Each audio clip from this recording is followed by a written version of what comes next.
नमस्कार। हमारे राजपूत इतिहास की इस कड़ी में आपका स्वागत है। हमारी चौहानों की श्रृंखला चल रही है, जिसके अंतर्गत हमने सांबर या अजमेर के चौहानों की कड़ी चला रखी है। चौहानों के इस आगामी इतिहास में आपका स्वागत है। हमने पिछले भाग में चौहान शासक अर्णोराज के बारे में जानकारी प्राप्त की, जिसने लाहौर की गजनवियों को हराया और अजमेर में अन्ना सागर झील का निर्माण करवाया। उसी अर्णोराज की हत्या उसी के पुत्र जगदेव ने कर दी। दरअसल अर्णोराज के कुल 4 पुत्र थे। उसकी बड़ी रानी का नाम था सुधा देवी, जिससे उसको 3 पुत्रों की उत्पत्ति हुई थी, और ये 3 पुत्र थे जगदेव, विग्रहराज और देवदत्त। जबकि उसकी दूसरी छोटी रानी का नाम था कांचन देवी, और उस पत्नी से उसे जो एक पुत्र उत्पन्न हुआ था, उसका नाम था सोमेश्वर चौहान। जगदेव अर्णोराज का सबसे बड़ा पुत्र था और उसी ने अपने पिता की हत्या कर दी थी। इस प्रकार अर्णोराज का अंतिम समय विकट गुजरा था। अब जगदेव ने उसकी हत्या कर दी और सत्ता को प्राप्त कर लिया था। जगदेव पितृहंता कहलाया, जिसके कारण वह जनता में अलोकप्रिय हो गया और बदनाम हो गया, जिसके कारण उसी के भाई विग्रहराज ने मौका देखा और मौका देखकर उसकी हत्या कर दी और अजमेर का शासक बन गया। इस चौहानों के शासन काल में एक छोटे से काल के लिए राज्य प्राप्त करने वाला जगदेव अपने पीछे केवल अपनी बदनामी ही छोड़ गया था। लेकिन जैसे ही जगदेव को मारकर विग्रहराज ने शासन अपने हाथ में लिया, वह अपने राज्य के गौरव को बढ़ाने में और वंश के गौरव को बढ़ाने में लग गया था, और वह अपने समय का एक महान शासक साबित हुआ, और उसका समय सपादलक्ष का एक स्वर्ण युग कहलाया था। विग्रहराज चतुर्थ का सबसे पहला अभिलेख 1153 ईस्वी का अजमेर की सरस्वती मंदिर नामक विद्यालय के भवन से मिला है। देखिए, यह सरस्वती मंदिर विद्यालय भवन आज का 2.5 दिन का झोपड़ा ही है। चूंकि इस सुंदर और विशाल वस्तु को पर्वत से काटकर बनाने में कई वर्ष लगे होंगे, इसलिए अनुमान लगाया जाता है कि यह विग्रहराज चतुर्थ है, उसका राज्य लगभग 1150 ईस्वी में शुरू हुआ होगा, क्योंकि 1153 ईस्वी का तो ये अभिलेख है। इस प्रकार इसका शासनकाल 1150 ईस्वी से लगभग 1163 के आसपास माना जाता है। विग्रहराज चतुर्थ के अभी तक 11 अभिलेख प्राप्त हुए हैं। इनमें से उसके कार्यों और उपलब्धियों के बारे में काफी जानकारियां मिलती है। चौहानों के राज्य की बागडोर जब विग्रहराज चतुर्थ के हाथों में आई, तब उसका राज्य दुर्बलता, पराजय और अप्रतिष्ठा आदि भावनाओं से निम्न स्तर में पहुंचा हुआ था। लेकिन उसने अपनी सूझबूझ, अपने बल और अपनी कर्तव्य परायणता से अपने राज्य की प्रतिष्ठा को बढ़ाने में कामयाबी प्राप्त कर ली, और उसके यश को पुनर्स्थापित करने में वो कामयाब रहा। उसने तोमरों को, भंडारकों को और मेवाड़ के गुहिलों को दबाने में सफलता प्राप्त कर ली और अपने राज्य की प्रतिष्ठा में 4 चांद लगा दिए। उसने साहित्य और स्थापत्य की सेवा की और सपादलक्ष राज्य का स्तर प्रतिष्ठित कर दिया। उसके समय की कृतियां उसकी स्मृति को चिरस्थायी बना रही है। ऐसा शासक हुआ है विग्रहराज चतुर्थ। और अध्ययन से भी पता चलता है कि वह चौहान वंश का एक शक्तिशाली और महत्वाकांक्षी सम्राट था, जिसने अपने हिस्से में अनेक उपलब्धियों को प्राप्त किया था। तो आइए जानते हैं उसकी सबसे पहली उपलब्धि, और वो उपलब्धि है चालुक्य क्षेत्रों की विजय। कि हमने पहले पार्ट में जाना था कि विग्रहराज चतुर्थ के पिता अर्णोराज की चालुक्य नरेशों से दुश्मनी थी, और विग्रहराज अर्णोराज की हारों का बदला लेना चाहता था, क्योंकि चालुक्य नरेशों ने अर्णोराज को कई बार हरा दिया जाता था, और इसी का प्रतिशोध लेने के लिए विग्रहराज कटिबद्ध था। चालुक्य नरेश कुमारपाल ने अर्णोराज पर विजय प्राप्त करने के उपरांत एक एक करके उसके सभी मित्रों को दंडित कर दिया, और सपादलक्ष की सीमाओं पर अपने योग्य या राज्यपालों की नियुक्ति कर रखी थी। इनके साथ ही उसने अनेक मध्यस्थ और कर्द सामंत राज्यों में अपने इच्छित शासकों की नियुक्ति भी कर रखी थी। उसका एक अधिकारी दंडाधीश है, वो चित्तौड़ में भी नियुक्त था। नाडोल के चौहान सामंतों को शाकंभरी के अपने ही वंश के विरुद्ध जयसिंह सिद्धराज और कुमारपाल की आज्ञाओं का पालन करना पड़ा था। कुमारपाल ने अर्णोराज से युद्ध के दौरान वहां क्रमशः सज्जनपाल, अल्हण, दंडाधीश, बेजलेदेव, कुंतपाल आदि को नियुक्त कर दिया था। विग्रहराज ने सबसे पहले सज्जन के विरुद्ध अभियान किया। बिजोलिया अभिलेख में सज्जन को पृथ्वी पर सबसे बड़ा असज्जन कहा गया है। इसी सूचना के आधार पर यह कहा जा सकता है कि विग्रहराज ने उसकी हत्या कर दी और उसकी गद्द सेना पर अधिकार कर लिया था। यदि डॉक्टर मजूमदार की बात माने तो सज्जन को संभवतः सौराष्ट्र के राज्यपाल पद से हटाकर कुमारपाल ने चित्तौड़ में दंडाधीश नियुक्त कर दिया था, जो वहां विग्रहराज के अभियान का शिकार होकर मारा गया। बिजोलिया अभिलेख से पता चलता है कि विग्रहराज ने अप्रसन्न होकर जालोर को ज्वालापुर बना दिया, अर्थात उसको जला दिया। पालिका अर्थात पाली को तुच्छ बना दिया और नाडोल को नड़वल तुल्य अर्थात बेंत की तरह झुका दिया। इन सभी स्थानों के शासक चालुक्यों के ही सामंत थे और विग्रहराज के पिता अर्णोराज के विरुद्ध चालुक्य नरेश कुमारपाल के साथ वो लड़े थे। अतः इन सामंतों का मान मर्दन करके विग्रहराज ने कुमारपाल से अपने पिता अर्णोराज की पराजय का कई गुना बदला ले लिया था।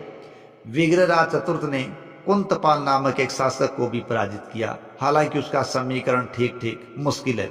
संभवतः वह नाडोल के सामंत चौहान कुल का ही था, जो कुमारपाल की ओर से वहीं का राज्यपाल नियुक्त हुआ था। इन विजयों के कारण विग्रहराज ने चौहानों की सैनिक प्रतिष्ठा का ध्वज फहरा दिया और मेवाड़, मारवाड़ वाले अनेक चालुक्य क्षेत्रों को भी अपने अधीन कर लिया। नाडोल, चित्तौड़, जालोर में उसका प्रशासन स्थापित हो गया।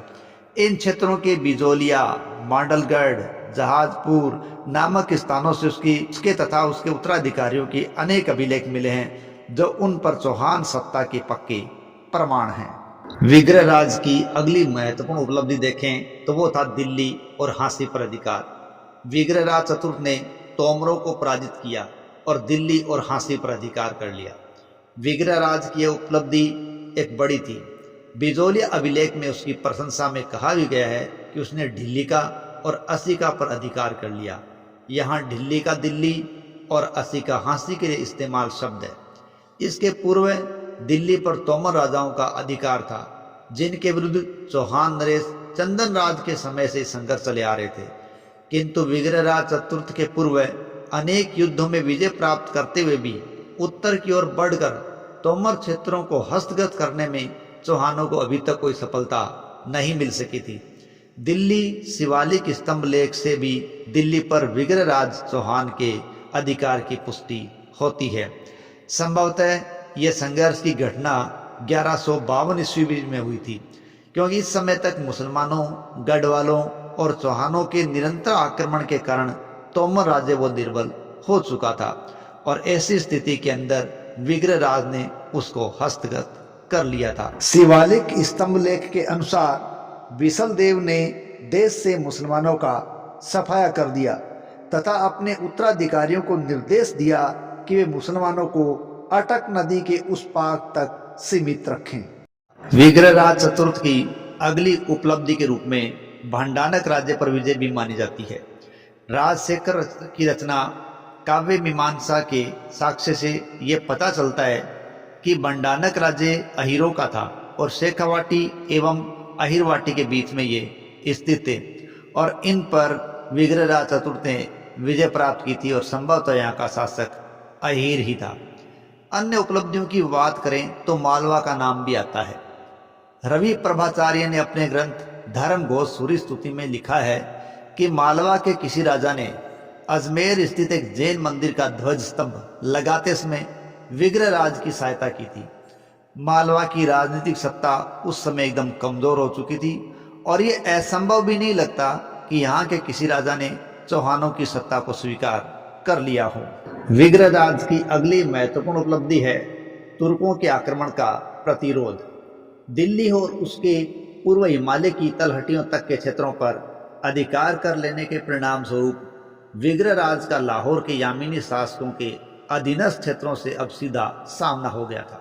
परिणाम स्वरूप दक्षिणी और पूर्व में उसके प्रसार को रोकने का उत्तरदायित्व भी विग्रहराज के कंधों पर अब आ गया था। उसके दिल्ली से प्राप्त होने वाले अभिलेख से यह पता भी चलता है कि वह उस उत्तरदायित्व को भली भांति समझता था। इस अभिलेख में कहा गया है कि विग्रहराज ने मलेच्छों अर्थात आक्रमणकारी मुसलमानों को समूल नष्ट कर दिया और आर्यवर्त देश को उसका वास्तविक अर्थ प्रदान कर दिया। सोमदेव की रचना ललित विग्रहराज से पता चलता है कि विग्रहराज तुर्कों के आक्रमण का प्रतिरोध करने के लिए कटिबद्ध था। इस नाटक से भी पता चलता है कि उसने अपने मंत्री श्रीधर के परामर्श के विपरीत हमीर अर्थात जो तुर्क आक्रमणकारी था उससे कोई अपमानजनक संधि स्वीकार नहीं की और युद्ध करते हुए अपनी और अपने मित्रों की रक्षा करना ही उचित माना, विरोचित माना। दिल्ली शिवालिक अभिलेख से स्पष्ट होता है कि विग्रहराज को इन तुर्कों के आक्रमण के विरुद्ध सफलता प्राप्त हुई। तुर्क आक्रमणकारी नेता हमीर बघेरा तक आ पहुंचा था, परंतु विग्रहराज ने उसे पराजित कर दिया और उसे वापस लौट जाने के लिए बाध्य कर दिया था।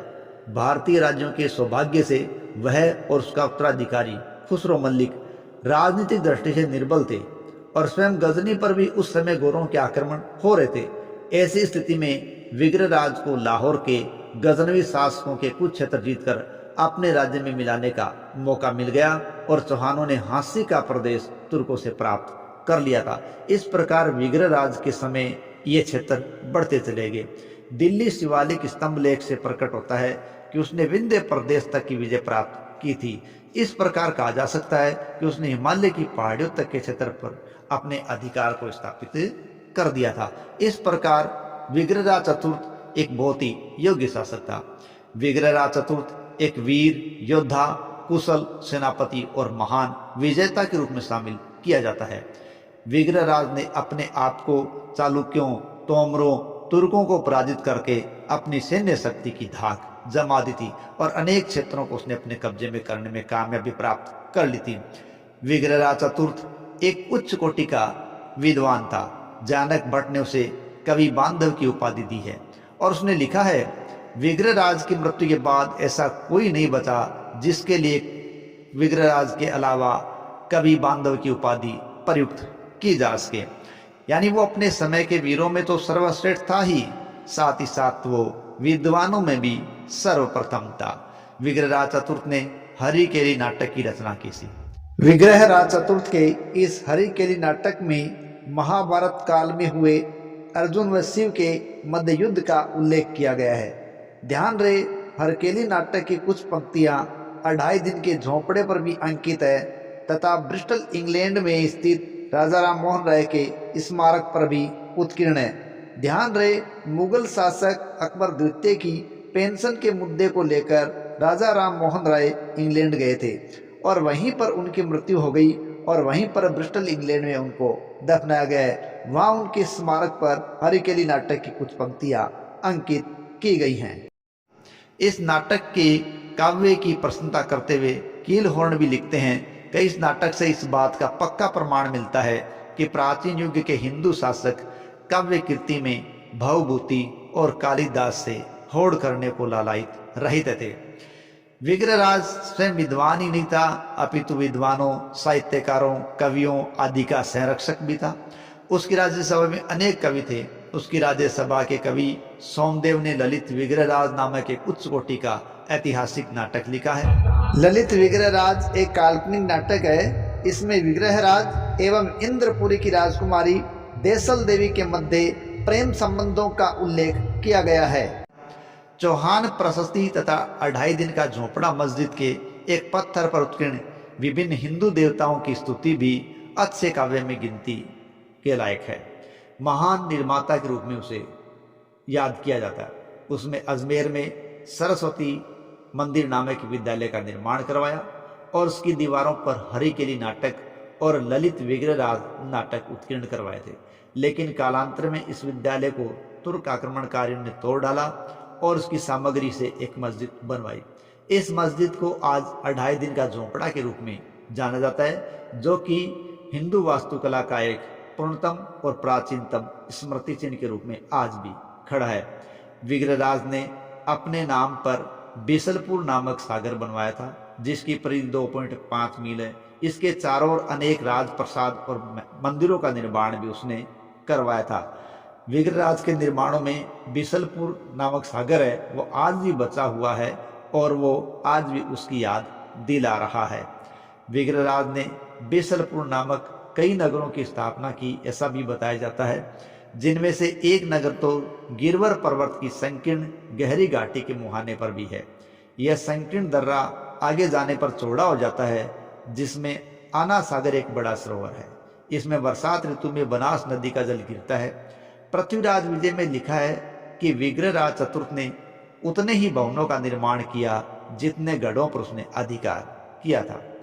विग्रहराज चतुर्थ एक शैव धर्मावलंबी था, लेकिन वो शैव मतावलंबी होते हुए भी विग्रहराज अन्य धर्मों के प्रति उदार और सहिष्णु था। वह जैनों का भी आदर करता था, उन्हें सहायता प्रदान करता था। उनकी धर्म सहिष्णुता का यह प्रमाण है कि धर्म घोष सूरी नामक एक जैन आचार्य के कहने पर उसने एकादशी के दिन पशु वध को भी बंद करवा दिया था। उसने जैन विहारों का भी निर्माण करवाया था और उनके धार्मिक उत्सवों में भी वो भाग लिया करता था। इस प्रकार विग्रहराज अपने समय का एक बड़ा प्रतापी राजा था। उसने एक सुविस्तृत साम्राज्य की स्थापना की। उसने चौहान वंश को अभूतपूर्व महत्ता प्रदान की। इस प्रकार विग्रहराज अपने अनेकानेक गुणों के कारण प्राचीन भारत के महान राजाओं में गिना जाता है और उसका शासन काल सपादलस का एक स्वर्णयुग के रूप में पहचाना जाता है। ध्यान रहे, 2.5 दिन के झोपड़े को राजस्थान की पहली मस्जिद भी कहा जाता है। इसे 16 खंभों का महल भी कहा जाता है और कर्नल जेम्स टोड ने इसको देखकर कहा था कि 2.5 दिन का झोपड़ा हिंदू शिल्प कला का एक प्राचीनतम और पूर्ण परिष्कृत नमूना है। देखिए, यहाँ पर 2.5 दिन का पंजाब सा पीर का उर्स लगा हुआ और इसीलिए इसको 2.5 दिन का झोपड़ा के नाम से जाना जाता है। एक और विशेष बात कि विग्रहराज चतुर्थ के दरबारी हुए हैं नरपति नल। उनकी एक रचना है बिसलदेव रासो। दरअसल नरपति नालय की रचना बिसलदेव रासो में परमार राजा भोज की बेटी राजमती और विग्रहराज के मध्य प्रेम प्रसंगों का उल्लेख मिलता है। साथ ही साथ खानदेश और उड़ीसा की विजय का उल्लेख भी इस पुस्तक में मिलता है। देखो, कथा कुछ इस प्रकार की है कि राजा भोज की कन्या राजमती से बिसलदेव का विवाह होता है और बिसलदेव को अपने राज्य की समृद्धि पर बहुत ज़्यादा अभिमान होता है और वह राजमती के सामने बार बार इस अभिमान को प्रकट भी करता है। तो एक दिन राजमती कहती है कि उसे अभिमान नहीं करना चाहिए, क्योंकि इस धरती पर एक से बढ़कर एक राजा है और वैभवशील भी राज्य भी है। जिनमें से एक राज्य तो उड़ीसा का ही है, जिसके राज्य में उसी प्रकार की खानों से हीरे निकलते हैं जिस प्रकार सांबर की झील से नमक निकलता है।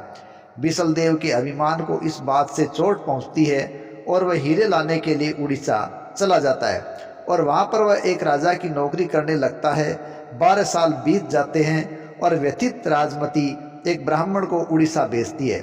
राजा बिसलदेव बहुत सी रत्न राशि लेकर लौटते हैं और राजमती से मिलते हैं और यहीं पर यह कथा समाप्त हो जाती है। इस प्रकार ये कथा न किसके अंदर दिया गया है। तो ये थी आज की कथा, चौहान कथा विग्रहराज चतुर्थ की।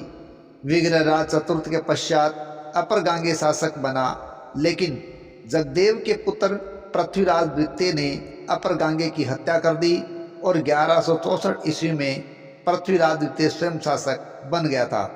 लेकिन 1169 ईस्वी में पृथ्वीराज द्वितीय की निसंतान मृत्यु हो जाती है और उसके पश्चात उसके चाचा सोमेश्वर चौहान शासक बनते हैं, जो कि विग्रहराज चतुर्थ तथा अपर गांगे के छोटे भाई थे। धन्यवाद। मिलते हैं अगली कथा के साथ। जय हिंद, जय भारत।